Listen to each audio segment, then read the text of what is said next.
Renaissance Unity, all is well and all is in divine order. Good morning, great morning, exceptional morning. And Daisy, thank you for that exceptional song. We are focused on the activity of spirit and the divine expression that we are spiritual beings, and all existence is the manifest form and activity of spirit. And every living thing is made in the image and likeness of God and is capable of an awakening to this realization, as well as give expression to the qualities of unconditional love, compassion, wisdom, peace, and creativity. So this morning, I want us to focus on the truth of the statement, I am capable. I am capable. Let the true statement, I am capable, sit in the very forefront of your mind as we move forward with this message. When we lack confidence, when we have internal barriers to our success, how can we embrace the power that is offered to us in this core belief, I am capable? Say that, I am capable. When we find ourselves wondering if we are capable, then something in our life has made us feel incapable. The opposite of feeling capable is feeling incapable. It is the B side of the record, the flip side of the coin, and both feelings of being capable and incapable speak to our very perception of self in the activity of living as spiritual beings having human experiences. We find ourselves viewing ourselves as incapable, in self-doubt, in lack of confidence. The question for us to answer is, how much can I expand? Now recognize that both birth and what we call death are both open doors for expansion of us. Life is for an eternity. There's always room for us to expand. Say this, universe, make room for me to expand. Now feel that power. Feel your power. Understand that we're trying to overcome that feeling of I'm tired, I'm feeling sick, I'm feeling frustrated, I'm feeling undervalued, I'm feeling unseen, I'm feeling unheard, I'm feeling unfulfilled. These feelings negate the truth that you are capable. You know, to deal with our feelings, we have to create workarounds. You know, workarounds are things that we spend our time on that allows us to avoid or work around the focus that we need to focus on manifesting the life we want. I'm tired. Have you said that lately? In the middle of the pandemic, in the middle of the war, I'm tired. I'm feeling drained, overwhelmed, like nothing is going to change. But what if one of these reasons that you're tired is because you've been going to the wrong well? Remember the woman at the well talking to Jesus? What if you've been running to the source of stress instead of God's source of rest? Running to stress instead of God's source of rest. And that's what we all need, rest from stress. Being weary now doesn't mean we're weak or incapable.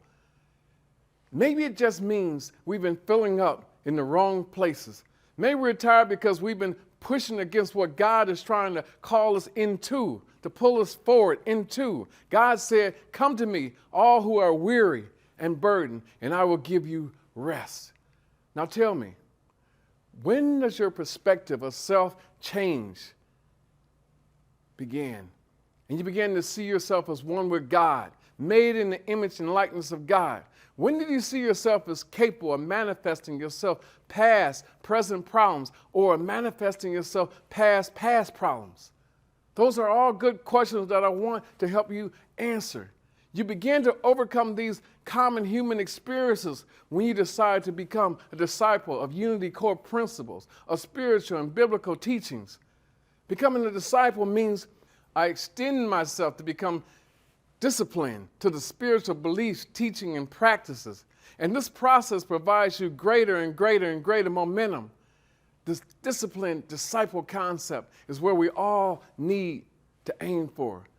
We've all experienced how discipline sometimes causes an automatic rebellion or resistance within us. We don't like the energy around the word discipline because for the longest time during our upbringing, our education, religion, it had negative connotation. However, a healthy view of discipline keeps us on track in the areas of our life where we're determined to make a change. Discipline is a practice of self-love, self-respect, and surrender that results in freedom. Everybody would like to eat tasty junk food, sweet treats, fried foods, and curl up on the comfortable sofa or recliner. But there's a cost to your health, your appearance, your self-esteem, your self-image when you do engage in non-disciplined behavior as a way of life. I have a daily ritual for my spiritual health and physical health. Every day I wake up at 4:15. I pray, read a passage of the word, then I'm off to the gym to exercise, lift weights, get on the treadmill, stationary bike. Then I try to do 80 to 90% of my nutritional choices as healthy foods and beverages. I transform my health, appearance, and self-esteem with this ritual that I do 5 to 6 days a week. When you lose discipline, you lose your life. God will perfect what you practice, and you gain a vision of just how capable you are. Our goal, see, is to get in the Spirit, and the Spirit takes over, and it becomes stronger and stronger, more stronger than the flesh. Our spiritual appetite has to overcome the carnal appetite. To get to this point, you must focus on God. Read the word, pray, meditate, rather than dwelling on how bad your behaviors are and how you need to stop certain behaviors and thoughts. Take that energy and feed your spirit. Now I know that many of us have at some point in our lives been trapped inside a constant cycle of toxic relationships, family, love interests that have been frustrating and disillusioning. These types of relationships make you feel fear, insecurity, anxiety, and it asks you the question, am I enough? Am I capable of having more? I want you to hear me tell you something. You are enough, and you can have more. I believe you're capable of anything, but you have to stop living being okay with workarounds and do the work. This means we look at the connection between our inner emotional struggle and how these disempowering emotions project themselves in our human relationships and experiences. I am enough is that we see ourselves away from the ride of emotions and feelings that find us always staying in place too long and looking for love and opportunities in the wrong places and not seeing the big picture God presents to us through the great vast universe. And that universe provides us eternal life, an abundant life, and a steady flow of love. If we get into the flow of life, love, liberation, you are enough. You are capable. You know, I know so many people serving in the role of parent or in a relationship of any kind, and they spend so much time trying to convince their child or significant other spouse to change, to accommodate what they want them to be. But I need to share with you, brothers and sisters, consumed with trying to change someone to meet your will, your expectations, your wants. These people are who they are. It's not your job to play God. Say it with me. It's not my job to play God. See, we often try to change others so that they might accommodate us and bring us hope. Jesus addressed this tendency in the Bible. He said, in essence, don't try to take the splinter out of another person's eye. Deal with the log in your own eye. Listen to me. This is critical. This is something to remember. Practice to aim for every day. The more you begin to line up your self-perception with who God says you are, and the more you reflect the image God holds for you, the more likely you are to attract the high-quality life, high-quality persons, and high-quality relationships, the high level of abundance in your finances, the high quality of good mental and physical health that God desires for you. No, this is not the grab and take mindset. It is to come up to where you belong, to live life where you are demonstrating on this planet Earth that you have power, dominion, and authority over all things. Power, dominion, and authority in the co-creation of the life that you want. When you aim for, strive for, and live for this type of life, you find yourself loving, admiring, and respecting yourself more and more than you ever have before. And others reciprocate that expectation that you have of love, admiration, and respect. Your self-perception as capable is a perception and feeling subject to your choice. It's your choice. But see, the universe, God, the mastermind, the Christ is constantly saying, hey, greater is what is inside of you than who you are projecting and portraying in the world. In this Lent season, we see Jesus constantly making the constant conscious teaching to live out his life in a consciously supernatural way, to be radical enough to break away from the people and their words that they were calling him poor, liar, misfit, on and on. He constantly had to have the inner voice of the Christ turn in and turn on, positioning him to not stop and defend the way he was living, but to demonstrate greater is the Christ in him than the distractions of the world. And that's what we have to do too. Let's do the work. I like the phrase, complain, remain the same. When you praise, you are raised. Brothers and sisters, we are talking about elevation of self in mind and body and spirit.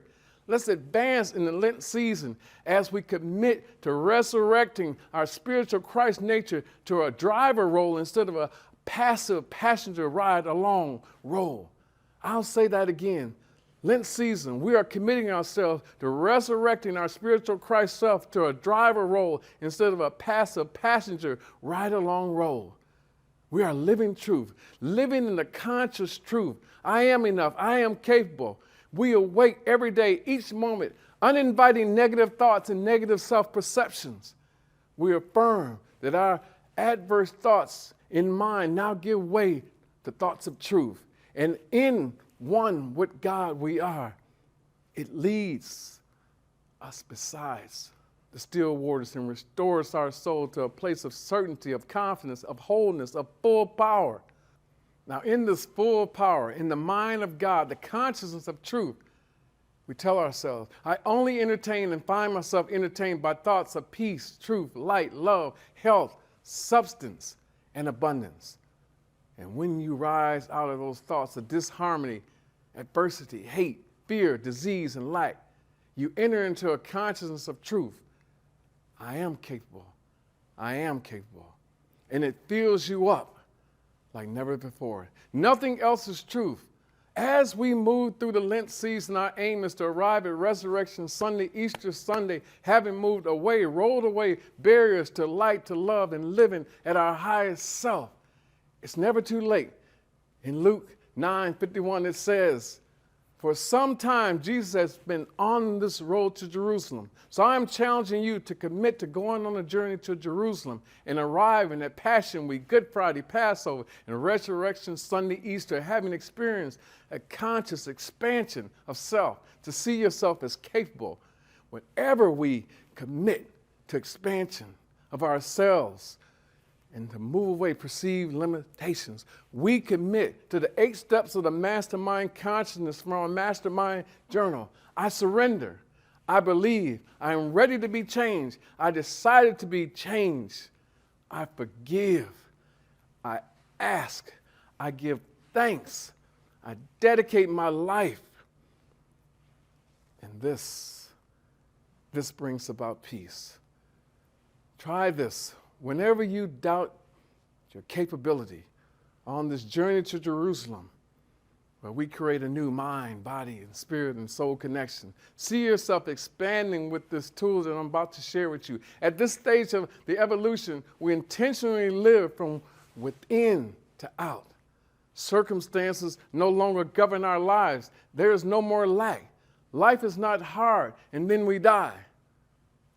We practice spiritual principles. Here's a practice I want you to adopt and see yourself as capable. You use this to affirm yourself as capable. Here's the lesson.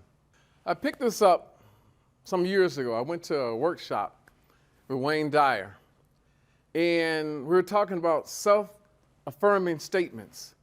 And we said there's 3 layers to this, and I'll explain as we move forward. But I'll say my name, but you replace it with yours. I, Glenn, am. And in that blank, you describe yourself. I, Glenn, am wonderful, marvelous, masterfully made.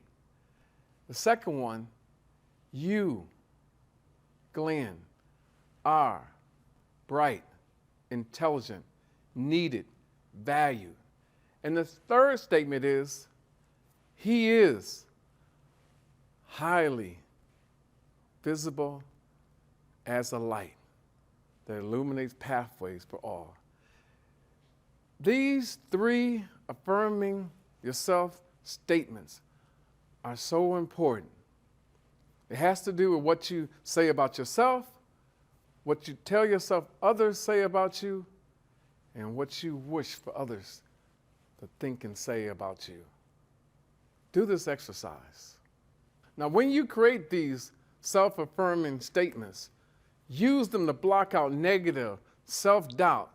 I remember a story, a parable in the Bible about Lot and his wife. And they were moving to a new territory, a promised land. And the only condition was to never look back, keep moving forward. But as the parable goes, Lot's wife looked back, and all of a sudden, she was turned into a pillar of salt.